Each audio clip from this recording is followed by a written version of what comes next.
Shalom Adonai, seja muito bem-vindo a este canal. Se você é um Yahudim que crê em Yeshua, ou se você é um cristão, este vídeo é para fortalecer você. Hoje nós vamos mergulhar a fundo em nossa identidade celestial e dar entendimento acerca de assuntos importantes que dizem respeito a este firme fundamento da nossa fé. E caso você seja um judeu que não crê em Yeshua, seja bem-vindo também. É muito bom ter você aqui conosco. Portanto, sinta-se à vontade, porque nós vamos fazer a leitura da Brit Hadashah, mas também da Torá, do Terrilim e alguns textos do Neviim. Tenho certeza que, se você estiver com o coração aberto e a alma sedenta do Eterno, os assuntos abordados agregarão mais ao conhecimento que o Senhor lhe concedeu e, consequentemente, aumentará a sua fé.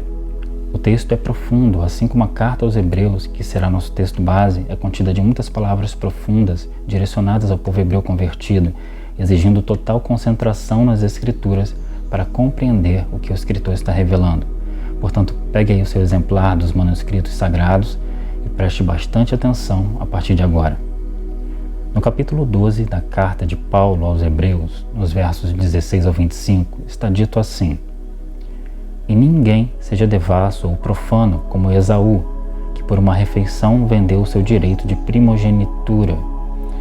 Então o texto aqui inicia dizendo que Esaú foi devasso, ou seja, ele profanou o costume, não fez caso da herança da primogenitura. E continua: Porque bem sabeis que, querendo ele ainda depois de herdar a bênção, foi rejeitado, porque não achou lugar de arrependimento, ainda que com lágrimas o buscou. Então veja, ele foi rejeitado porque não se arrependeu do que fez, dando a ideia de que a atitude, inclusive com lágrimas, de tentar reaver o que rejeitou, não passava de um sentimento de remorso pela sensação de ter sido enganado pelo irmão. Portanto, apenas um ódio de revanchismo focado na ideia material de herança. Preste atenção, pois o texto está citando este acontecimento, mas é direcionado aos irmãos hebreus na ocasião, para lembrar a eles de onde eles saíram e aonde eles haviam chegado por meio do Cristo. O texto diz assim: Porque não chegastes ao monte palpável, guarde esta expressão, monte palpável, aceso em fogo, e à escuridão e às trevas, e à tempestade e ao sonido da trombeta, e à voz das palavras, a qual os que a ouviram pediram que se lhes não falasse mais, porque não podia suportar o que se lhes mandava. Se até um animal tocar o monte, será apedrejado ou passado com um dardo. Aqui o escritor de Hebreus está relembrando o cenário de um marco ocorrido no Monte Sinai, com os acontecimentos ocorridos na ocasião da entrega da lei ao povo. E continua o texto dizendo: E tão terrível era a visão que Moisés disse: Estou todo assombrado e tremendo. Mas chegastes ao Monte Sião. Aqui o escritor de Hebreus dá ênfase a esta chegada como em uma trajetória que precisou ser percorrida. Nós chegamos, ou nós passamos de um testamento a outro, da sombra para a realidade. E continua: E a cidade do Deus vivo, a Jerusalém celestial. Então veja, a ênfase é que chegamos à cidade do Deus vivo, e aqui cabe lembrar o que o Cristo disse à mulher samaritana.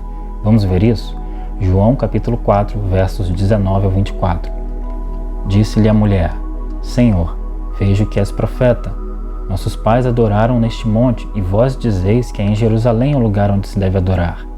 Disse-lhe Jesus: Mulher, crê-me que a hora vem em que nem neste monte, nem em Jerusalém adorareis o Pai. Vós adorais o que não sabeis. Nós adoramos o que sabemos, porque a salvação vem dos judeus. Mas a hora vem, e agora é, em que os verdadeiros adoradores adorarão o Pai em espírito e em verdade, porque o Pai procura a tais que assim o adorem. Deus é espírito, e importa que os que o adorem em espírito e em verdade. Voltando ao texto base de Hebreus, vimos que o escritor dá ênfase em que nós saímos do Monte Sinai e chegamos ao Monte Sião, uma referência à terra prometida e ao monte em Jerusalém onde foi construído a cidade do rei Davi, mas também faz referência a algo não palpável, a edificação de uma Sião espiritual e o aparecimento do Senhor na sua glória, conforme profetiza o autor do Salmo 102. O Salmo 102 é a oração do aflito. Alguns acreditam que foi escrito por Daniel, outros por Neemias ou algum profeta, outros por Davi. Alguns associam que pode ser a oração de alguém que estava no exílio, na terra do cativeiro, mas o fato é que se trata de um salmo profético, porque trata não apenas da aflição de um homem, mas do que é dito no verso 16. Quando o Senhor edificar a Sião, aparecerá na sua glória. Então é dito que passamos do Sinai palpável e chegamos a Sião, mas não a Sião, cidade do rei apenas, mas a Sião espiritual, feita de pessoas espirituais. Você lembra que o Senhor falou à mulher samaritana que nós lemos? O que foi dito a ela revela Isaías 66, verso 1, e será lembrado em Atos 7, verso 48, que Deus não habita em templos feitos por mãos humanas, sendo, portanto, a Jerusalém terrestre uma sombra da Jerusalém celestial. E conclui o escrito dizendo aonde mais chegamos, e aos muitos milhares de anjos. Portanto, chegamos a uma pátria que é celestial, espiritual, porque teremos corpo semelhante a dos anjos. E o escritor prossegue: a Universal Assembleia e Igreja dos Primogênitos, guarde este termo, que estão inscritos nos céus, e a Deus, o juiz de todos, e aos espíritos dos justos aperfeiçoados, e a Jesus, o mediador de uma nova aliança, e ao sangue da aspersão, que fala melhor do que o de Abel. Vede que não rejeiteis ao que fala, porque se não escaparam aqueles que rejeitaram o que na terra os advertia, muito menos nós, se nos desviarmos daquele que é do céu. Então, entendido que a Igreja dos Primogênitos diz respeito a uma assembleia de pessoas espirituais, que são também casas espirituais de Deus, vejamos o que significa este mistério da primogenitura e sua relação com a ordenança dos dízimos. Primeiramente, devemos entender que a primogenitura, os primogênitos e primícias na palavra de Deus dizem respeito a uma mesma coisa. O fato é que é uma referência aos primeiros, por exemplo, os primeiros filhos homens, os primeiros animais machos nascidos de uma criação e também os primeiros frutos de uma colheita. E não é preciso dizer que aqui estamos tratando de coisas espirituais e não naturais. Em 1 Coríntios 15, versos 20 ao 23, está dito assim: mas, de fato, Cristo ressuscitou dentre os mortos e foi feito as primícias dos que dormem, porque assim como a morte veio por um homem, também a ressurreição dos mortos veio por um homem. Porque assim como todos morrem em Adão, assim também todos serão vivificados em Cristo, mas cada um por sua ordem, Cristo as primícias, depois os que são de Cristo na sua vinda. Então, por que nós que recebemos o Messias somos chamados de Igreja dos Primogênitos, segundo a Escritura? A Igreja dos Primogênitos, ou primeiros, são aqueles que foram ressuscitados com Cristo. E eu gosto muito dessa palavra de fé do apóstolo Paulo, que trata a realidade aqui dentro do tempo e também de forma atemporal, que é segundo a presciência e a determinação de Deus. Dentro do tempo, porque essa ressurreição diz respeito à renovação da nossa mente, um estado interior e prévio da ressurreição que virá. É quando a verdade nos liberta neste novo nascimento e passamos a escolher ser conformados à imagem de Cristo. E atemporal, porque está associada à fé e à presciência de Deus na manifestação exterior, que é a ressurreição dos mortos e essa realidade de recebermos um novo corpo celestial, fato que ocorrerá na vinda do Senhor. Calma, tudo ficará mais claro. Se atente ao que é dito. O apóstolo Paulo diz assim em Colossenses 3, versos 1 ao 4. Portanto, se já ressuscitastes com Cristo, buscai as coisas que são de cima, onde Cristo está sentado à destra de Deus. Nós sabemos que não ressuscitamos ainda, que sequer morremos e por isso podemos interagir aqui uns com os outros. Mas este ressuscitar aqui, citado por Paulo, tem o caráter de novo nascimento da nossa consciência, mas também aponta para o dia da ressurreição na volta de Cristo. Por isso eu disse que gosto dessa palavra de fé do apóstolo Paulo, porque ele trata tanto a realidade temporal, que é a que nós vivemos presos a ela, quanto a realidade atemporal, porque Deus, ao contrário de nós, não está preso ao tempo. E se Ele disse que assim será na sua vinda, assim é. Assim será feito. E ele prossegue dizendo que se já ressuscitamos com Cristo, se temos essa consciência viva, pensemos nas coisas que são de cima e não nas que são da terra, porque já estamos mortos. E de que morte ele está falando aqui se ainda estamos vivos? Da morte do velho homem que habitava em você antes de ter a consciência renovada das obras mortas, E precisamos lembrar aqui que ele está se dirigindo ao povo hebreu que estavam na escravidão da lei, praticando essas obras mortas, ou seja, obras que se tornaram obsoletas quando se depararam com a realidade do que representavam. Como diz aos Hebreus no capítulo 9, versos 14 ao 15. Preste bastante atenção aqui. Quanto mais o sangue de Cristo, que pelo Espírito eterno se ofereceu a si mesmo imaculado a Deus, purificará as vossas consciências das obras mortas para servirdes ao Deus vivo. E por isso é mediador de um novo testamento, para que, intervindo a morte para a remissão das transgressões que havia debaixo do primeiro testamento, os chamados recebam a promessa da herança eterna. A carta aos Hebreus foi escrita a judeus que haviam se convertido a Cristo, porém continuavam apegados ao judaísmo, suas práticas, rituais e cerimônias. Por isso o autor procura deixar claro que tudo aquilo eram sombras que deviam ser deixadas para trás, para se ocuparem com a realidade que é Cristo. As obras mortas eram as exigências da lei que nunca podiam remover pecados ou dar vida ao pecador. Os sacerdotes ofereciam muitas vezes os mesmos sacrifícios que nunca jamais podem remover pecados, como diz em Hebreus 10, verso 11. E voltando ao texto, aos Coríntios, continua dizendo: e a vossa vida está escondida com Cristo em Deus. Que vida é essa que está escondida com Cristo em Deus? Aqueles que haveremos de ser, como os anjos do céu. E assim como a porção do maná que foi colocada dentro do vaso, dentro da arca da aliança e diante do Senhor, não estragava de um dia para o outro, como não acontecia o mesmo com o maná enviado ao povo diariamente para o sustento deles, a essa semelhança do maná escondido, também nós viveremos diante dele, e este novo corpo não há de se consumir. Este maná dentro da arca da aliança diz respeito a esta vida escondida em Deus, citada pelo apóstolo Paulo, que representava o novo corpo celestial que iremos receber. E o significado do nome maná, que é manu em hebraico, significa o que é ele? Uma expressão que veio do próprio povo no deserto quando viu o pão descendo e que futuramente Yeshua iria responder quando, admirados da sua sabedoria, se perguntavam: Manu, quem é ele? Ao que responde: eu sou o pão vivo que desceu do céu. Maná é uma expressão de espanto por não se ter visto coisa igual. É assim também que será quando o corruptível for revestido do incorruptível na nossa glorificação. O último aspecto dessa obra que foi iniciada em nós.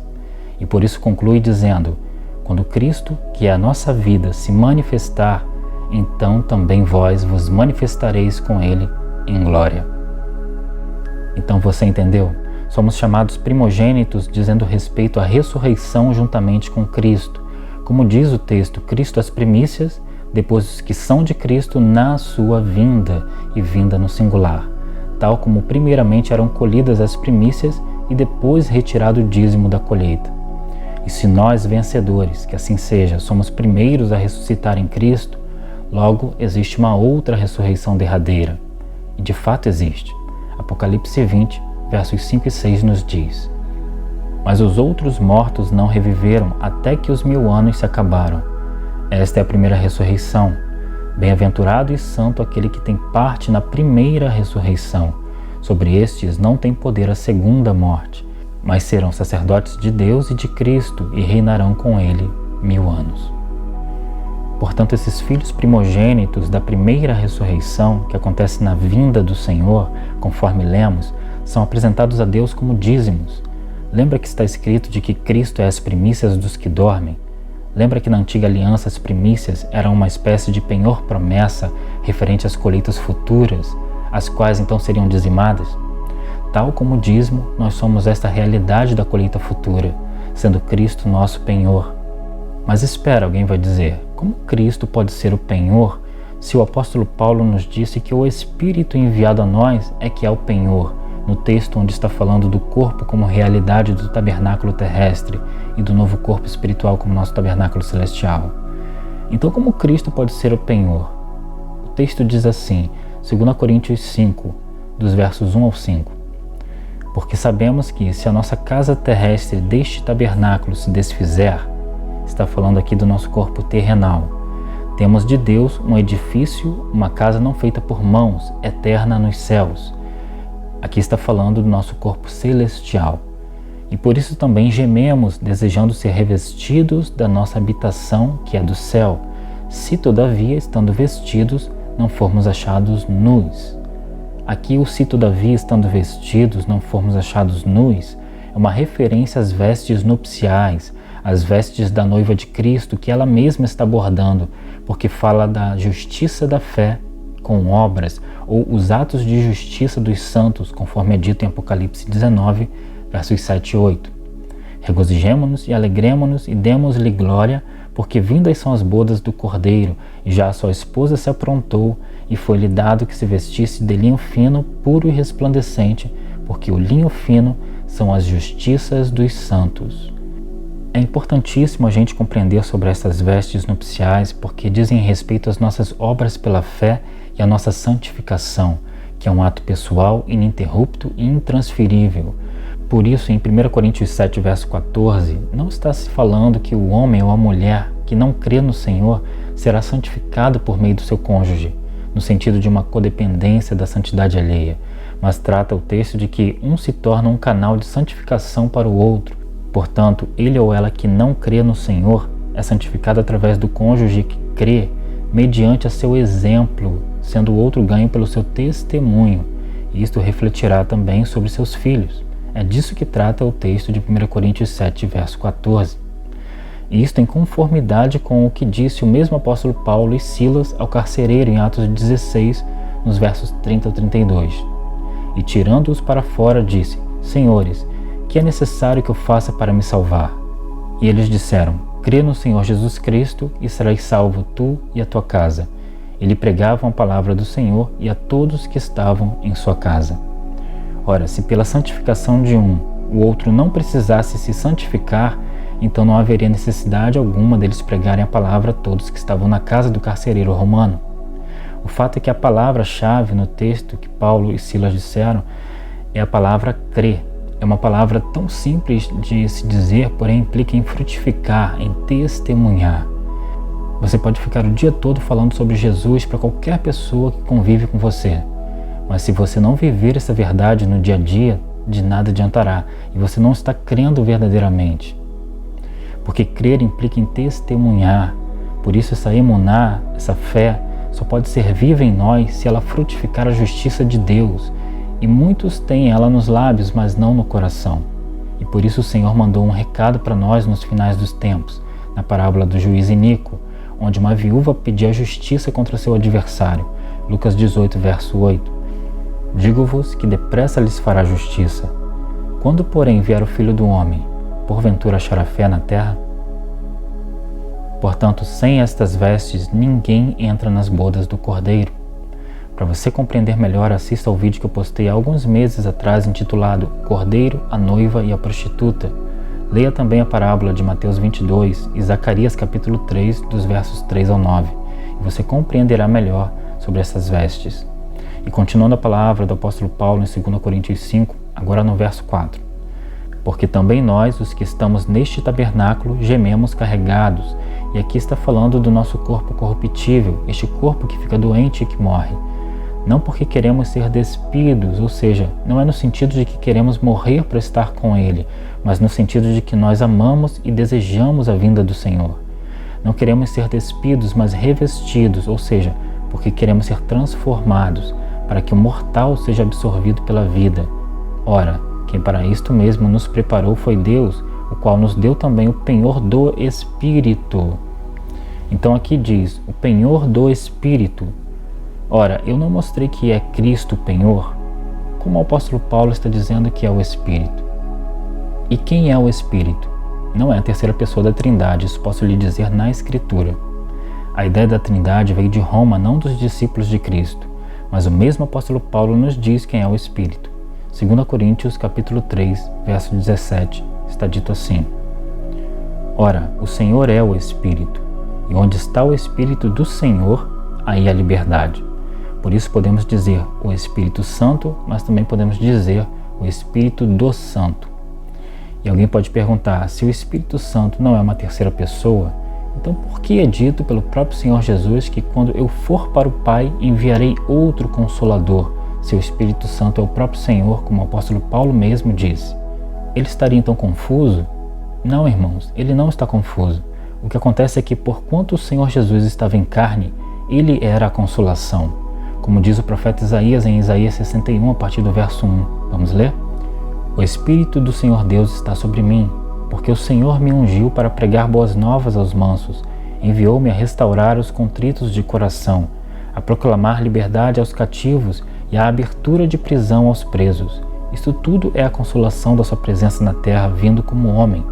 Continuando, a apregoar o ano aceitável do Senhor e o dia da vingança do nosso Deus, a consolar todos os tristes, a ordenar acerca dos tristes de Sião, que se lhes dê glória em vez de cinza, óleo de gozo em vez de tristeza, vestes de louvor em vez de espírito angustiado, a fim de que se chamem árvores de justiça, plantações do Senhor, que o Filho vai colher e apresentar os dízimos desses frutos ao Pai. E continua, para que ele seja glorificado, e edificarão os lugares antigamente assolados. Essa é uma visão projetada do futuro, de uma terra que será arrasada nos últimos dias.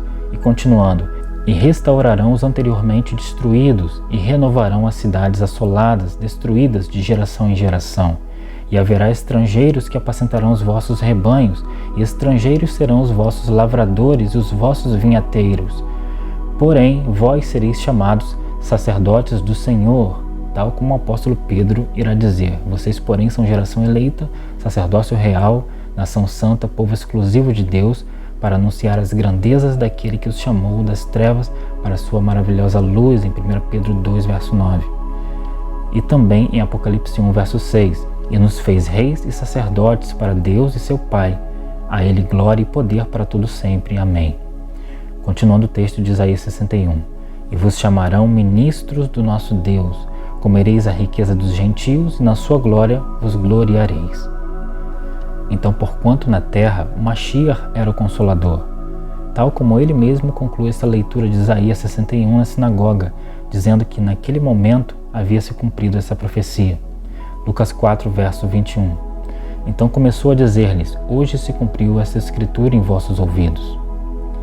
E por não ainda ter se tornado sacrifício vivo naquele momento, o Espírito do Pai não poderia vir para nós, porque somente através da consumação da obra do Filho, dessa inclusão que nos culminou nessa adoção, a nossa adoção por meio do primogênito de Deus, é que nós podemos receber em nós o Espírito do Pai, que é compartilhado com o Filho.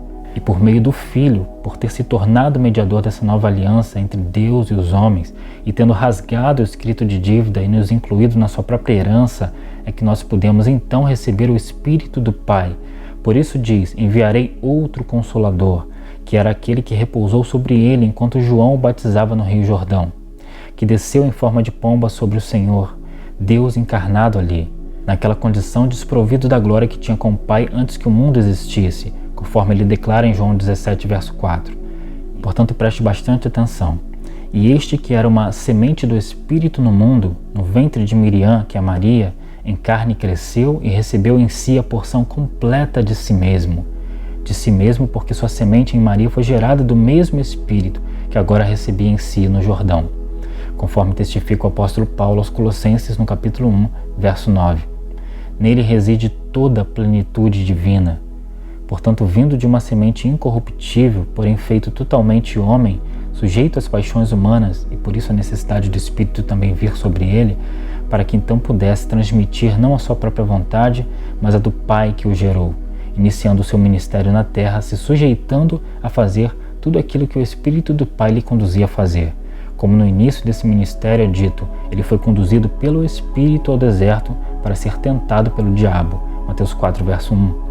E foi descendo e se fazendo como um de nós a forma que Deus usou para nos alcançar, para fazer a ligação entre nós e Ele mesmo, a partir do seu Filho unigênito, que agora se torna o primogênito, sendo ele gerado de Deus, como está escrito em Hebreus 1, versos 5 e 6. Porque a qual dos anjos disse jamais, Tu és meu filho, hoje te gerei. E outra vez eu lhe serei por pai, e ele me será por filho. E outra vez, quando introduz no mundo o primogênito, diz, e todos os anjos de Deus o adorem. E ter sido gerado não significa que ele é um ser criado, porque ele é Deus em todo sentido da palavra. Então, o que significa eu hoje te gerei? Aqui é uma referência a essa geração do Espírito Santo no ventre de Maria, no ventre de um ser humano. E é desse mesmo momento que o apóstolo João testifica dizendo: "E o Verbo se fez carne e habitou entre nós." Verbo porque ele mesmo é a palavra que sai da boca de Deus, pelo qual os mundos foram criados, como se diz: haja luz e houve luz. Ele é o braço do Senhor que executa as suas obras. E quanto a nós que recebemos o seu chamado, diz: "Nem só de pão viverá o homem, mas de toda palavra que sai da boca de Deus." E é ele mesmo esta toda palavra. Por isso, para o seu testemunho, ele mesmo diz: "Quem de mim se alimenta, por mim viverá." E esse Verbo se fez carne porque o Pai, quando nos viu extraviados, se virou para o Filho e perguntou: "A quem enviaremos?" E disse o Filho pela boca do profeta Yeshaial, que é Isaías: "Eis-me aqui, envia-me a mim." Porque subsistindo em forma de Deus, não usurpou o ser igual a Deus, e desde então deixou de ser o unigênito, o único gerado, para se tornar o primogênito, o primeiro de muitos filhos gerados a partir dele mesmo. Porque pela sua obra redentora somos gerados da água que é a palavra e do Espírito do Pai que é compartilhado com o Filho, e por meio do Filho compartilhado conosco, se formos encontrados nele. Porque agora o Pai tem um canal para nos alcançar, para chegar até nós e residir também em cada um de nós que recebeu o seu Filho. E esse canal é o nosso mediador, é o nosso sumo sacerdote, que recebeu todo o poder nos céus e na terra a partir do momento em que se consumou a sua obra como sacrifício perfeito, recebido por Deus na cruz do Calvário. Quando disse tetelestai, está consumado, porque sem este mediador, como poderíamos viver? Como nos ligaríamos a Deus novamente? Porque ninguém viu a Deus e sobreviveu. Mas agora Deus assumindo a forma humana, somos novamente conformados à sua imagem e semelhança, como no princípio Adão era antes de cair, sendo ensinados por ele mesmo, nosso Pai, por meio do seu próprio Espírito, o Espírito do Pai compartilhado com o Filho, como testemunha o próprio Filho na condição de servo, pela boca do mesmo profeta. O Espírito do Senhor está sobre mim, porque ele me enviou a pregar as boas novas aos quebrantados. E se Deus é Espírito e houvesse uma terceira pessoa, que Espírito seria? Mas não, o que é dito é que há um corpo e um só Espírito, uma só palavra, um só Senhor, uma só fé, um só batismo, um só Deus e Pai de todos, o qual é sobre todos e por todos e em todos vós. Efésios 4, versos 4 ao 6. Eu e o Pai somos um, disse o Senhor. João 10, verso 30. Então, como é essa questão do Consolador que habita em nós? Como entender que há o Pai e o Filho se Deus é um? Eu sei que Yeshua disse: "Eu e o Pai somos um." Mas se eu digo, como alguns costumam dizer, que o Filho é um Deus menor, então como Deus seria um Deus único? Você precisa entender que não existe essa questão de Deus menor. Quando o Pai diz: "Este é o meu Filho amado em quem me comprazo", Mateus 3,17, a sua semente incorruptível, porque não veio de homem, mas do próprio Espírito, havia sido gerada em Maria. Cristo, portanto, é Filho a partir da condição de gerado, e essa expressão unigênito, ela aparece a primeira vez no Novo Testamento, quando os judeus mandaram de Jerusalém sacerdotes e levitas para que lhe perguntassem: "Quem és tu?" E o Cristo responde e João testifica: "Deus nunca foi visto por alguém, o Filho unigênito que está no seio do Pai, esse o revelou." João 1, verso 18. Mas agora eu vou te fazer uma provocação. Pense o seguinte: por que se diz que ele era o unigênito do Pai, se os anjos também são chamados filhos de Deus? Então, como Cristo é unigênito? E de fato, os anjos também são chamados filhos de Deus, como está escrito em Jó 1, verso 6. E num dia em que os filhos de Deus vieram apresentar-se perante o Senhor, veio também Satanás entre eles. Porém, não se diz que eles foram gerados de Deus, ou a partir do próprio Espírito de Deus, como lemos antes, e é dito em Hebreus 1, versos 5 e 6. Porque a qual dos anjos disse jamais: "Tu és meu filho, hoje te gerei"? E outra vez: "Eu lhe serei por pai e ele me será por filho." E outra vez, quando introduz no mundo o primogênito, diz: "E todos os anjos de Deus o adorem." Então, nem Deus menor, nem anjo, ele é Deus. Entenda, portanto, que ele era o unigênito Filho do Pai em referência aos homens que seriam regenerados, que significa os nascidos não mais da carne e do sangue, mas do Espírito de Deus. E continua ele sendo um Deus único, porque ele foi gerado não da semente do homem, mas de si mesmo, ou seja, da sua própria semente, no ventre de Maria, conforme testifica o anjo. E projetando ele isto, eis que em sonho lhe apareceu um anjo do Senhor, dizendo: José, filho de Davi, não temas receber a Maria, tua mulher, porque o que nela está gerado é do Espírito Santo. Mateus 1, verso 20. E uma vez nascido de uma semente incorruptível, ou seja, na condição de filho gerado do Espírito, porém nascido em carne, no ventre de uma jovem, foi apto a receber em si mesmo o Espírito que o gerou, o qual agora precisava ser derramado sobre sua carne, ou seja, o Espírito do Pai foi derramado sobre ele, como está testificado. E sendo Jesus batizado, saiu logo da água, e eis que se lhe abriram os céus, e viu o Espírito de Deus descendo como pomba e vindo sobre ele. E eis que uma voz dos céus dizia: Este é o meu Filho amado, em quem me comprazo. Mateus 3, versos 16 e 17. E o caráter do Pai e toda a plenitude divina passaram a residir nele. Portanto, desde o Tu és meu Filho, hoje te gerei, até o está consumado da cruz, Cristo é o unigênito do Pai.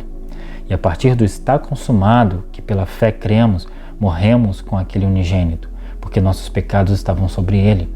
A semente então caiu na terra, e por não poder os laços da morte lhe conterem, porque não se encontrou nele culpa própria, foi apto a ressuscitar dentre os mortos, gerando muitos frutos, gerando muitos filhos para Deus, passando ele agora a ser o primogênito, as primícias, e nós os seus dízimos, os muitos filhos também gerados do Espírito de Deus. Mas alguém dirá: mas e Adão antes do pecado? Não era Adão incorruptível? De fato, Adão antes do pecado estava íntegro, mas não era incorruptível, como Cristo gerado do Espírito, porém na carne de uma jovem, também não era, antes da cruz. Porque Adão não tinha um corpo incorruptível, assim como Cristo ainda também não, até que fosse glorificado, tanto que a corrupção alcançou Adão, por meio do pecado, a mesma corrupção ao qual Cristo estava sujeito. Portanto, ambos nasceram sem pecado, mas ambos estavam sujeitos à corrupção, porque estavam em corpo humano. Mas, e quanto aos anjos que desobedeceram ao Eterno? Também não foram corrompidos em corpo celestial, você pode perguntar. Certamente suas consciências foram corrompidas, mas aqui estamos falando da corrupção do corpo terrenal, o que não ocorre no corpo celestial, de haver dano causado pelo pecado do próprio indivíduo a partir de si mesmo, como por exemplo Adão infringiu corrupção ao seu corpo quando desobedeceu ao Eterno, mesmo tendo ouvido do Eterno que se assim o fizesse ele morreria. Mas dando ouvidos a outro que não guardou seu principado, mas o trocou pelo orgulho, soberba e vaidade, veio ele e sua mulher à corrupção. A consciência, que é chamada de coração nas Escrituras, seja ela humana ou angelical, ela pode ser corrompida, porque tem liberdade de expressão na criação. É a nossa individualidade, pelo qual exercemos o livre-arbítrio, mas o corpo celestial, como o dos anjos, não é corruptível, exceto se aquele que o criou assim infringir juízo sobre sua criação celestial. Por isso não se diz que os anjos que pecaram morreram quando pecaram, como aconteceu com um homem quando pecou, mas antes se diz que foram lançados fora da presença do Eterno, sendo cativos em prisões eternas, Judas 1, versos 5 e 6, infringindo o Eterno sobre eles uma morte ininterrupta, feita para eles no Guiena, ao qual também serão lançados todos aqueles que se filiarem a estes, rejeitando serem a semelhança do Altíssimo. Em Mateus 25, verso 41, temos a testificação disso. Então dirá também aos que estiverem à sua esquerda: Apartai-vos de mim, malditos, para o fogo eterno, preparado para o diabo e seus anjos. E esta morte é chamada no livro da Revelação de João de lago de fogo, onde a chama não se apaga. Essa é a separação eterna do Senhor. Por isso, aos homens que herdam a morte, a quem nunca se deu a oportunidade dessa filiação, se por meio do arrependimento recebem a obra redentora do Filho, existe perdão. Mas aos anjos que já rejeitaram a filiação de Deus, não existe perdão. Você entendeu? O corpo celestial não é corrompível, ou seja, é incorruptível, exceto se por meio daquele que os criou, que é Deus, for infringido por Deus a eles algum juízo. Ao contrário do homem, que uma vez tendo pecado trouxe morte ao seu próprio corpo e ao corpo de todos que estavam debaixo de sua autoridade na terra, de onde foi tirado, trazendo essa corrupção a toda a criação terrenal, incluindo a flora e a fauna. E você já se perguntou por que Yeshua, o Mashiach, precisou ser nascido da semente do Espírito e não a do homem, como todos os homens? Justamente para não herdar de Adão a sua corrupção. E a semelhança do primeiro Adão estar na mesma condição que o primeiro estava, de igual para igual, Porém, ao contrário do primeiro, que deu ouvidos à serpente por meio de sua mulher, o Cristo permaneceu íntegro em face à tentação. Por isso também, ao contrário de nós que já nascemos em pecado, ele não nasceu em pecado, embora estivesse sujeito a pecar pelas mesmas paixões que todo homem está sujeito, e então vir a falhar em sua missão como o primeiro Adão estava sujeito e caiu. Mas assumindo a responsabilidade, foi tentado e passou por diversas provações, permanecendo íntegro, como o primeiro Adão na mesma condição não conseguiu. Por isso é dito pelo apóstolo Shaul, que é Paulo aos Romanos. Romanos 5, versos 12 ao 21. Portanto, como por um homem entrou o pecado no mundo, e pelo pecado a morte, assim também a morte passou a todos os homens. Por isso que todos pecaram. Então aqui se vê o motivo pelo qual fez necessário o Eterno prover um nascimento vindo não da semente corrompida de Adão, mas a dele mesmo, do próprio Eterno, para que Yeshua nascesse sem pecado, e a partir de suas escolhas estivesse sujeito a pecar, o que não aconteceu, porque obedeceu até o fim. Continuando o texto aos Romanos. Porque até a lei estava o pecado no mundo, mas o pecado não é imputado não havendo lei. Preste atenção. No entanto, a morte reinou desde Adão até Moisés, até sobre aqueles que não tinham pecado, à semelhança da transgressão de Adão. Aqui não está dizendo que a morte também veio por pessoas que não pecaram. Está falando de pessoas que herdaram o pecado de Adão, que erravam por ignorância, mas não por desobediência a Deus, porque não tiveram conhecimento da lei de Deus para desobedecê-lo. E por isso diz que não tiveram pecado à semelhança de Adão. E então alguém pode perguntar, mas por acaso Adão teve conhecimento da lei de Deus? Sim, porque a lei de Deus no princípio se resumia à obediência de não se alimentar da árvore do conhecimento do bem e do mal. Esta foi a lei primordial que tinha por princípio a obediência, conforme a ordem do próprio Eterno. E falando do primeiro Adão, continua o apóstolo Paulo dizendo aos Romanos, o qual é a figura daquele que havia de vir, mas não é assim um dom gratuito como a ofensa, porque se pela ofensa de um morreram muitos, muito mais a graça de Deus e o dom pela graça que é de um só homem, Jesus Cristo, abundou sobre muitos. E não foi assim o dom como a ofensa por um só que pecou, porque o juízo veio de uma só ofensa, na verdade para a condenação, mas o dom gratuito veio de muitas ofensas. Aqui o apóstolo está se referindo às nossas ofensas que recaíram sobre Yeshua.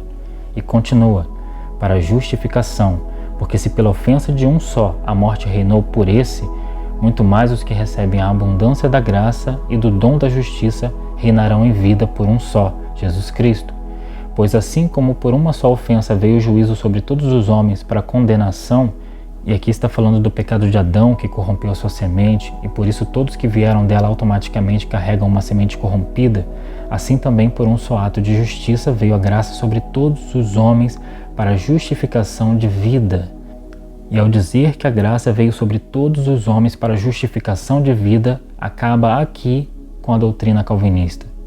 Continuando, porque como pela desobediência de um só homem, muitos foram feitos pecadores, assim pela obediência de um, muitos serão feitos justos. Portanto, somos chamados justos não por causa da nossa própria justiça, como o profeta Yeshayahu e Isaías compara a trapos de imundícia no capítulo 64, verso 6 do livro que leva o seu nome, mas por causa da justificação do Cristo crucificado por nós. E só para efeito de entendimento, esses trapos de imundícia a que ele compara a nossa justiça própria eram panos sujos que cobriam coisas que pela lei mosaica são julgadas como imundas, como a pele dos leprosos, por exemplo. Continuando, veio porém a lei para que a ofensa abundasse, mas onde o pecado abundou, superabundou a graça, para que assim como o pecado reinou na morte, também a graça reinasse pela justiça para a vida eterna por Jesus Cristo, nosso Senhor. Servimos, portanto, a um Deus único, porque embora antes da fundação do mundo ele tenha decidido derramar de si mesmo em favor dos homens, antes de se fazer carne foi chamado de Verbo de Deus e sabedoria de Deus, que é a sua palavra e que executa a sua vontade e nunca volta vazia, mas executada, cumprida. E como ainda no Primeiro Testamento viu o profeta Ezequiel o trono do Senhor e um semelhante ao Filho do Homem, uma expressão usada para denotar uma figura humana, assim está claro que uma figura humana não poderia ser outro que uma vez sendo homem era também Deus, uma vez que estava no trono de Deus. Diz o profeta assim: e por cima do firmamento que estava por cima das suas cabeças havia algo semelhante a um trono que parecia de pedra de safira, e sobre esta espécie de trono havia uma figura semelhante à de um homem na parte de cima sobre ele. Ezequiel 1, verso 26. Assim também testemunhou Estevão e o apóstolo João a mesma figura humana de pé à direita do Eterno em seu trono, ao qual contemplaram o resplendor de sua glória, mostrando que a sabedoria e braço do Senhor, o Cordeiro morto antes da fundação do mundo, escolheu por si mesmo testemunhar eternamente, preso a este corpo antes humano, agora glorificado, testemunhando perante seus muitos filhos espirituais, aos quais agora não apenas inclui anjos, mas homens regenerados e glorificados em corpo espiritual, à semelhança de si mesmo, conforme prometeu ir-lhes preparar morada, sendo estas moradas espirituais um novo corpo glorificado, que será dado a cada um de seus filhos vencedores. E por assim estar neste testemunho eterno, em tal corpo espiritual, onde até mesmo se pode conferir as marcas do seu sacrifício, conforme apresentou a Tomé, a fim de que esse pudesse deixar a incredulidade, o Pai o coroou de glória e de poder, lhe concedendo todo o poder e domínio novamente nos céus e na terra, aquela mesma glória que tinha antes que o mundo existisse e que cita rogando ao Pai no Getsemane: Eu glorifiquei-te na terra, tendo consumado a obra que me deste a fazer. E agora glorifica-me tu, ó Pai, junto de ti mesmo, com aquela glória que tinha contigo antes que o mundo existisse.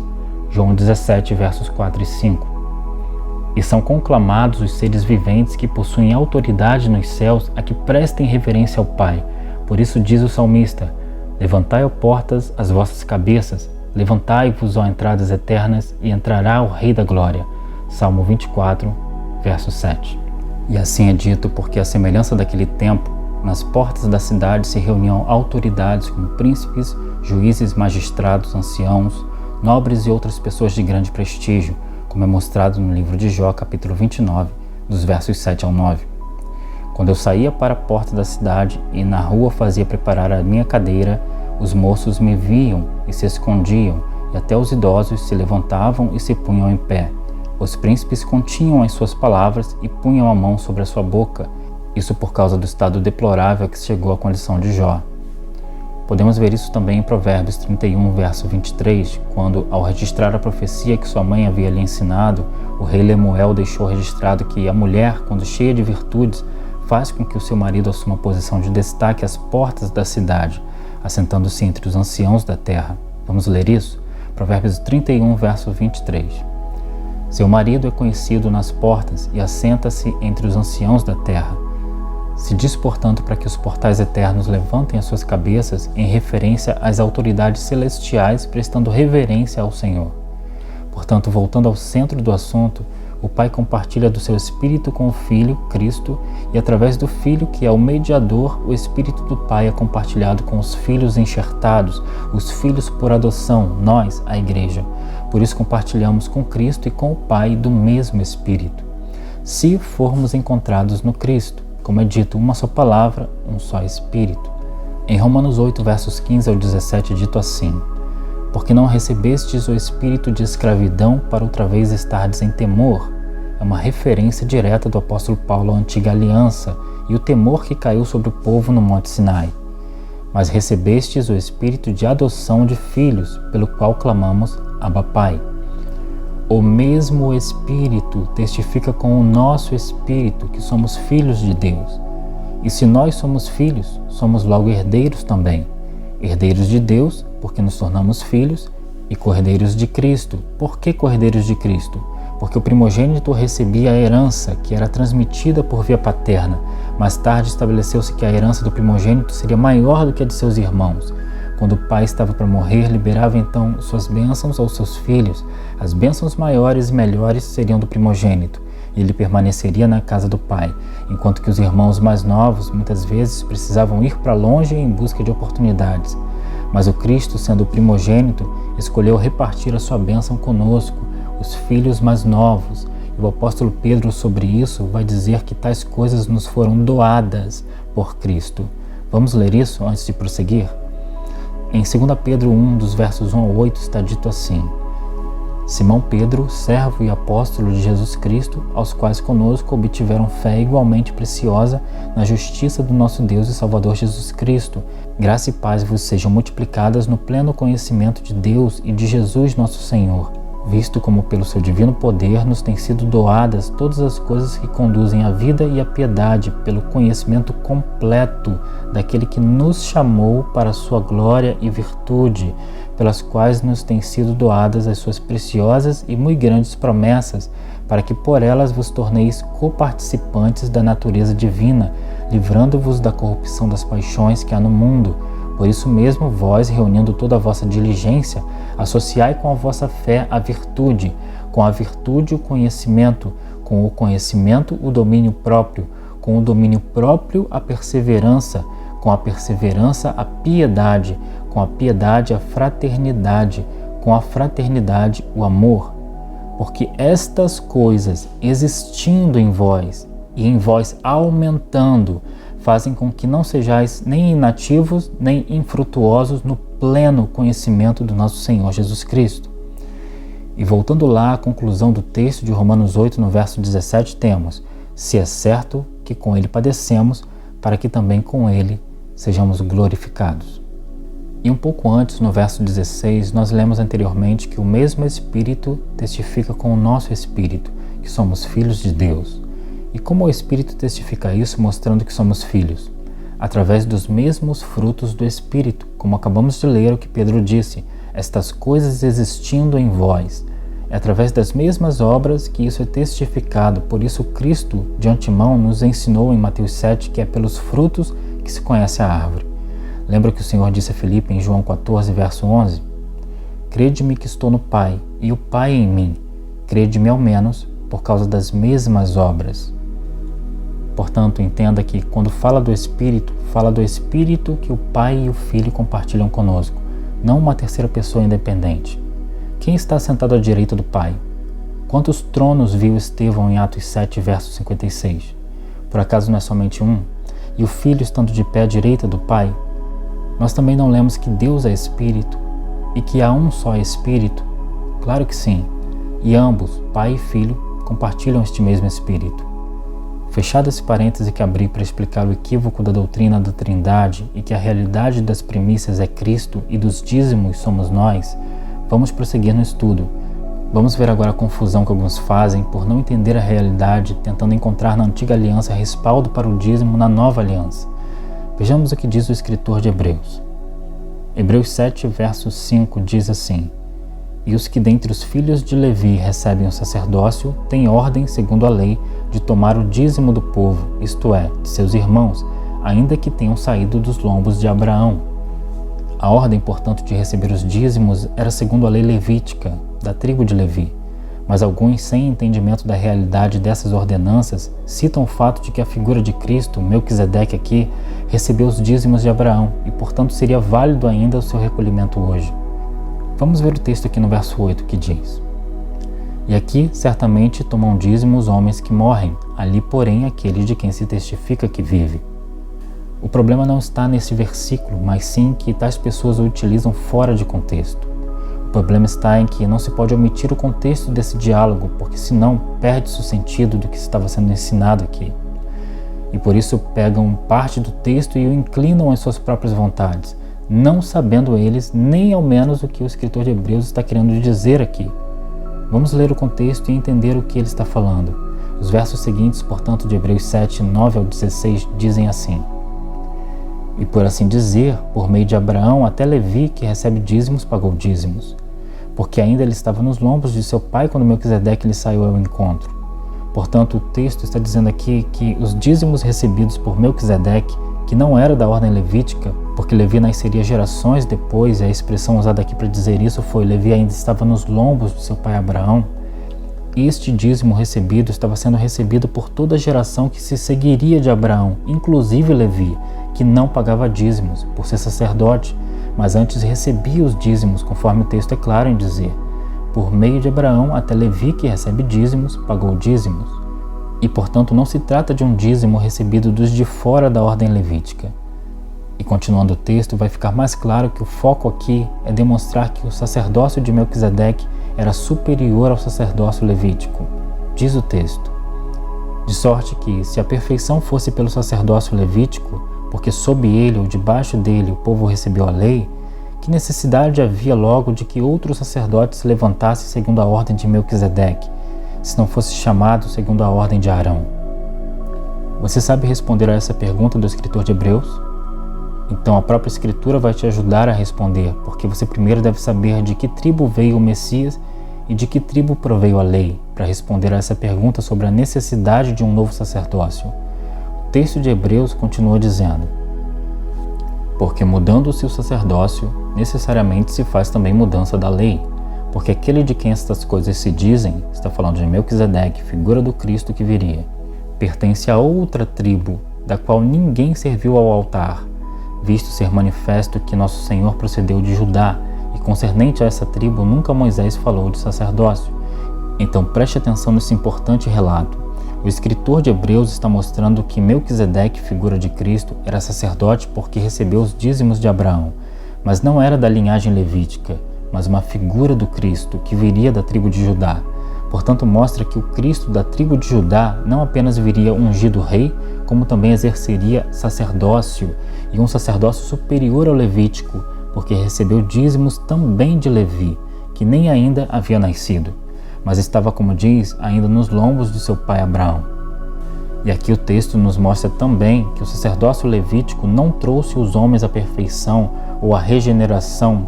Pelo contrário, sabemos que a lei avultou o pecado e testifica contra o homem, como está escrito em Colossenses 2, verso 14, dizendo que a lei que consistia de ordenanças não foi capaz de nos regenerar, mas pelo contrário, gerou um escrito de dívida contra nós. Portanto, foi por meio de outro sacerdócio da tribo de Judá ou da casa de Judá, por onde Moisés nunca disse tal tribo exercer sacerdócio, que dessa tribo, por onde viria o rei e sacerdote eterno, que este Melquisedeque representava aqui, ou seja, o próprio Mashiach, que viria então a redenção completa de uma vez por todas. E é este sacerdócio da casa de Judá que muitos judeus não compreenderam até os dias de hoje, porque ainda estão presos ao sacerdócio levítico. Eles ainda estão com o véu posto sobre seus rostos, sendo o sumo sacerdote levítico apenas uma sombra do sumo sacerdote eterno, o Cristo, que tira os pecados do mundo. E o texto vai dizer isto em seguida nos versos 15 e 16. E muito mais manifesto é ainda se a semelhança de Melquisedeque se levantar outro sacerdote que não foi feito segundo a lei do mandamento carnal, mas segundo a virtude da vida incorruptível. Portanto, o texto não trata o fato de que devemos dar dízimo na nova aliança, mas da necessidade de um novo sacerdócio. Por que então se fazem as coisas sem tentar compreender o que se faz e por que se faz? Se você deseja doar 10% do que você ganha, uma vez que compreende essa palavra, estará na verdade anulando a sua realidade para tentar compensá-la com uma ordenança feita aos sacerdotes levíticos debaixo da lei. Fique à vontade e doe a quem de fato precisa. Este também é o ID do Senhor, mas faça isso olhando nos olhos de quem precisa. E saiba que o Senhor espera mais de você do que uma imposição que foi dada em forma de ordenança a um povo separado para protagonizar a sombra de realidades eternas. E Ele espera mais de nós porque nós somos essa realidade. Se a Israel terrestre foi escolhida para protagonizar sombras de realidades eternais, qual será então a expectativa sobre a Israel celestial? Qual ordenança da lei está sobre os filhos celestiais? Sim, porque assim como o apóstolo Paulo afirmou, da descendência de Abraão não apenas fez uma nação, mas prometeu filhos incontáveis como as estrelas do céu e como a areia da praia do mar, Gênesis 22, verso 17, e como uma multidão de peixes no meio da terra, Gênesis 48, verso 16, aqui já uma referência aos pescadores de homens, aos apóstolos, na bênção de Jacó aos filhos de José com a egípcia, ao qual Efraim, o menor, recebeu a primogenitura, não Manassés, o maior. E aí você lembra o que o apóstolo Paulo disse em 1 Coríntios 1, verso 27. Mas Deus escolheu as coisas loucas deste mundo para confundir as sábias, e Deus escolheu as coisas fracas deste mundo para confundir as fortes. Tendo em vista que, apesar de Manassés ter sido colocado à mão direita de Jacó, propositadamente, segundo a ação do Espírito de Deus, cruzou Israel os braços, Gênesis 48, 14 ao 19, abençoando com a primogenitura o menor ao invés do maior, E as consequências disso é que um efraimita, descendente desse menor Efraim, posteriormente seria posto como cabeça de 10 tribos, quando o povo foi dividido por causa dos pecados de Salomão, fazendo Deus uma ferida no povo que era um, dividindo-o em 2 casas. A casa de Israel, reino do norte, que tinha por cabeça o efraimita Jeroboão, e a casa de Judá, reino do sul, que tinha por cabeça Roboão, filho do rei Salomão, tribo pela qual viria o rei dos reis, o Cristo. E para ser mais claro, a uma esposa, Israel, o Senhor mandou embora, e a outra, Judá, se mostrou rebelde tanto quanto a casa de Israel. E apesar de assim estar na palavra, vai ter alguém em algum lugar dizendo: nossa, ele está dizendo que Deus tinha 2 esposas. Irmãos, por favor, Deus criou uma esposa para o homem, porque dele tirou Deus uma única mulher, que é carne da sua carne. Enquanto o povo era ignorante acerca de Deus, a poligamia existia na cultura deles, e portanto Deus estava usando a linguagem deles. Mas lembre-se, a casa de Israel era uma que Deus dividiu em 2, casa de Israel e casa de Judá, mas trata como um só povo quando diz: ele fez a ferida e a ligará, como diz a profecia de Oséias 6, versos 1 ao 3. Mas não ligará de qualquer maneira, a ligará tendo um povo completamente transformado, conformado à sua imagem e à sua semelhança. E como Eva foi tirada do lado de Adão, nós também fomos tirados do lado de Cristo, nascidos do sangue e da água que verteu do lado do Senhor quando ferido na cruz, e que testemunha apenas o apóstolo que estava próximo da cruz, João. E esta água é a representação da palavra pela qual somos lavados e saciados, a exemplo da rocha que jorrou água no deserto. E este sangue é a representação do sangue do Cordeiro aspergido sobre as portas das casas, livrando o povo hebreu do anjo da morte. Jeremias 3, dos versos 6 ao 18, nos mostra a casa dividida em 2 esposas. Vamos ler? Diz assim a Escritura: durante o reinado do rei Josias, o Senhor me disse: você viu o que fez Israel a infiel? Subiu todo o monte elevado e foi para debaixo de toda a árvore verdejante para prostituir-se. Depois de ter feito tudo isso, pensei que ela voltaria para mim, mas não voltou. E a sua irmã traidora, Judá, viu essas coisas, viu também que dei a infiel Israel uma certidão de divórcio e a mandei embora, por causa de todos os seus adultérios. Entretanto, a sua irmã Judá, a traidora, também se prostituiu, sem temor algum. E por ter feito pouco caso da imoralidade, Judá contaminou a terra cometendo adultério com ídolos de pedra e madeira. Apesar de tudo isso, sua irmã Judá, a traidora, não voltou para mim de todo o coração, mas sim com fingimento, declara o Senhor. O Senhor me disse: Israel, a infiel, é melhor do que Judá, a traidora. Vá e proclame esta mensagem para os lados do norte. Volte, ó infiel Israel, declara o Senhor. Não mais franzirei a testa cheio de ira contra você, pois eu sou fiel, declara o Senhor. Não ficarei irado para sempre, mas reconheça o seu pecado. Você se rebelou contra o Senhor, o seu Deus, e ofereceu os seus favores a deuses estranhos debaixo de toda a árvore verdejante, e não me obedeceu, declara o Senhor. Voltem, filhos rebeldes, pois eu sou o Senhor de vocês, declara o Senhor. Tomarei vocês, 1 de cada cidade e 2 de cada clã, e os trarei de volta a Sião. Então veja que o Senhor está falando Sião e não Sinai, e continua: então eu darei a vocês governantes conforme a minha vontade, que os dirigirão com sabedoria e com entendimento. Isto aqui diz respeito aos que reinarão com Cristo no mundo vindouro, quando vocês aumentarem e se multiplicarem na sua terra naqueles dias, declara o Senhor. Não dirão mais: a arca da aliança do Senhor. Não mais pensarão nisso, nem se lembrarão dela, nem sentirão sua falta, nem se fará outra arca. O Senhor está dizendo isso aqui porque a sombra se tornou em realidade, e Ele mesmo apacentará o seu povo. A sua presença estará continuamente no meio do povo. E continua: naquela época chamarão Jerusalém o trono do Senhor, e todas as nações se reunirão para honrar o nome do Senhor em Jerusalém. Abrindo um parêntese aqui, porque haverá um tabernáculo no céu e um tabernáculo na terra no milênio, no reinado de Cristo. O profeta Ezequiel vai mostrar isso. Continuando: não mais viverão segundo a obstinação de seus corações para fazer o mal. Naqueles dias a comunidade de Judá caminhará com a comunidade de Israel, e juntas voltarão do norte para a terra que dei como herança aos seus antepassados. Lembra de Oséias 6:1? Vinde, tornemos para o Senhor, porque Ele nos despedaçou e nos sarará, fez a ferida e a ligará. Portanto, as 2 casas serão novamente reunidas em um só povo, segundo a promessa. Contudo, não são os filhos da carne os filhos de Deus, mas os filhos da promessa feita a Abraão, que são contados como descendência. Leia Romanos 9, versos 7 e 8. Porque tudo converge em Cristo e decorre de fé. Portanto, irmãos, por que se tenta colocar um véu que já foi retirado? Não foi para retirar o véu que o Cristo padeceu, ressuscitou e enviou o seu Espírito, que habita não em tendas ou palácios, mas em casas espirituais, que tem boca, olhos, mente e coração? E se a ordenança aos que, protagonizando a sombra, era de que dos primeiros frutos e animais e toda forma de bênção que Deus lhes concedeu da terra, separasse-se as primícias para o Senhor, e logo depois os dízimos quando feita a colheita, e se do primeiro fruto do ventre de mamãe o primogênito recebia a herança principal e o legado, o que significa a ordenança então? O Senhor come frutas? Se alimenta da carne de animais? Precisa dos primogênitos dos homens? Recebe ele dinheiro? De fato não, mas o que era uma sombra, o Cristo transformou em realidade, separando os primogênitos espirituais que herdarão o reino e se tornaram os muitos frutos do seu trabalho, como está escrito em Isaías 53, verso 11, sendo entregues ao Pai pelo Filho como dízimos ao Senhor, uma igreja de primogênitos, como saúda o escritor de Hebreus. Portanto, não reduza a revelação e o trabalho do Senhor tentando oferecer ao Senhor 1/10 do que você ganha, sendo tu mesmo a realidade completa do dízimo.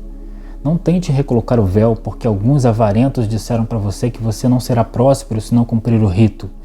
Saiba que você e eu somos essa realidade dos dízimos e que os dízimos que são oferecidos hoje nem são os dízimos da primeira aliança e que na verdade representa a santidade ao Senhor. De maneira que os 10% se tornam em 100% em nós, que somos essa realidade. E por que 100%? Porque este pequeno rebanho representa o todo da realidade do dízimo, ou seja, do que foi separado, do que foi santificado ao Senhor. Portanto, ou você se entrega por completo ou será rejeitado como a oferta de Caim. O que é mais fácil? Negociar com Deus ou se comprometer com Ele olhando nos olhos de quem geme todos os dias esperando por ajuda? E de quem também geme todos os dias esperando a revelação dos filhos de Deus. Me refiro também à criação, como diz Romanos 8,19. E é claro que aqui o texto de Romanos, que trata da criação, se refere à ressurreição e à transformação dos corpos no dia do Senhor. Mas ela não acontecerá sem que antes sejamos revelados praticando as mesmas obras do primogênito Filho de Deus. Quem se alimenta da ignorância é aquele que os deseja ver adormecidos, encerrados em prisões espirituais, porque a verdade é libertadora e não deixa ninguém que a busca confundido. Portanto, mais temor do que não levar 10% do seu salário a um templo que não é templo, a uma casa do tesouro que não é casa do tesouro, mais temor deveria haver de olharem para o que foi feito dos ensinamentos do Cristo e seus verdadeiros apóstolos. Porque enquanto não temos tudo em comum, como os primeiros discípulos tinham, e é testificado em Atos 2, verso 44, e que é a realidade da palavra comunhão, ter tudo em comum, comunhão esta que deveria existir entre nós, enquanto assim, jamais poderemos dizer que estamos fazendo o que foi estabelecido por Deus. E estamos, na verdade, andando no estreito dessa misericórdia, que particularmente tenho vergonha de pedir mais ao Senhor. Procuro não pedir misericórdia mais nas minhas orações quando lembro disso. Porque tudo que Deus tem sido é misericórdia. E envergonhados nós deveríamos estar, por vivermos em um ciclo de cuidar de nossas próprias feridas e de tentar muitas vezes levantar pessoas que desejam permanecer no chão, enquanto os campos continuam brancos e perto está de chegar o dia da colheita. Qual obra apresentaremos ao Senhor se estamos vivendo sem cultuá-lo racionalmente, sem buscar compreensão das Escrituras, mas correndo para praticar as doutrinas dos homens? Sabe, o próximo é realmente aquele que está próximo de cada um de nós, do alcance da nossa relacionalidade social, e muitas vezes passamos por ele e não temos mais sensibilidade para enxergá-lo. E se você ainda acha que o seu culto ao Senhor é como deveria ser, em espírito e em verdade, por que então volta para ritos e ordenanças que não compreende e que não são capazes de justificar ninguém? Tirando 10% do seu salário e dizendo que fez por amor, esse é o limite do seu amor? Se não conseguimos admitir nossas fragilidades e inoperância nessa obra, como o Espírito do Senhor encontrará lugar em nós para se expressar, se não por suas muitas misericórdias? Mas quando a verdade chega e é acolhida, ela liberta. Você acolheu essa verdade? Então vamos em frente. fazendo essas coisas de maneira muito mais superior, racional e sem hipocrisia, não limitados aos ritos aos quais só produzem a sensação de dever cumprido, embora o seu caráter essencial apontava para a própria realidade que somos nós. Realidade essa que não alcançamos de forma mecânica, exceto aquele que a cumpriu organicamente, com excelência e em verdade, o próprio Cristo. Se você acolheu essa palavra também organicamente, vamos em frente, compreendendo a nossa herança e legado, olhando para o próximo nos olhos sem delegar a nossa responsabilidade pessoal, não jogando fora o que nos foi dado que é de grande valor. Este tesouro que, quando encontrado, qualquer um de bom senso vende tudo que tem para adquiri-lo. Porque os discípulos foram enviados a todos que encontrassem no caminho, mas foi-lhes dito que batessem o pé e prosseguissem, e não retornassem a jogar semente em terra infértil, aos que os não receberam e desprezaram a palavra. Porque não é por força e tampouco por violência, e como o Senhor nos ensinou em Mateus 7, verso 6, não deis aos cães o que é santo, nem lanceis aos porcos as vossas pérolas, para não acontecer que calquem aos pés e voltando-se vos despedacem. Significando dizer que não devemos entregar as coisas de Deus a pessoas que não veem nenhum valor nelas. Você pode até debater para derrubar doutrinas desviadas da verdade, como o apóstolo Paulo fazia, se o Espírito te enviar a isso. Se ele não te enviou para isso, evite as discussões, sobretudo não se detenha no caminho dos pecadores, e fiquem atentos àqueles que até concordam, mas não lutam consigo mesmos para praticar a verdade. E nessa condição de mornidão existem tantos que precisam de ajuda e reconhecem isso, quanto os que se acham sãos, porque esses últimos, que se acham sãos, não estão congregados, senão que apenas ajuntados. Chamam-se de irmãos, porém estão divididos por doutrinas de homens. No íntimo, almejam serem prestigiados, alcançarem posições e rejeitam serem tirados da inércia, porque se acomodaram com a liturgia, em nome de uma reputação sustentada a lisonjas e elogios. Alguns até odiando uns aos outros em secreto, e sendo facciosos e opositores não dos desvios dos homens, mas dos próprios homens, dos próprios irmãos, porque não conheceram o amor de Deus e por isso não entenderam que a medida da misericórdia para com o outro deve ser a mesma medida de misericórdia que receberam do Pai. Não compreendem que foram chamados para ser um único corpo. E não é de se admirar que o inimigo da igreja se manifeste muitas das vezes dentro dela, se utilizando dos extremos da insatisfação e da pretensão. Por isso muitos permanecem presos a rudimentos, dogmas e doutrinas de homens e vão continuar indo no caminho dos insensatos. Mas quando vier o justo, separará o joio do trigo, o que aparenta do que é, porque somente ele é justo juiz, somente ele conhece os corações. Então cada um será cobrado na medida da luz que recebeu, e receberá a justiça segundo as suas próprias obras. Mas quanto a você que está lutando contra sua velha natureza, fique firme e continue se santificando em Cristo, porque nele nenhuma condenação há.